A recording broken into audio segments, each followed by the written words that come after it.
એમ્બ્યુલન્સના ધંધામાં 50% નફાની લાલચ આપી સુરતના 12 ડોક્ટરો સાથે 5.24 કરોડની ઠગાઈ કરવામાં આવી હતી। આ કેસની તપાસ ઇકોસેલ દ્વારા કરવામાં આવી રહી હતી।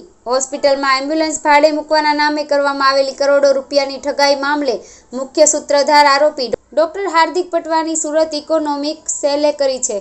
સ્મીમેર હોસ્પિટલના ડોક્ટર સહિત 3 આરોપીઓને 8 ઠગાઈ આચરી હતી। પાલિકા સંચાલિત સ્મીમેર હોસ્પિટલના ડોક્ટરે તેના 2 ભાગીદારો સાથે મળી 12 ડોક્ટરો સહિત 13 જણાને એમ્બ્યુલન્સના ધંધામાં રોકાણ કરાવી 50% નફો આપવાની વાત કરી હતી।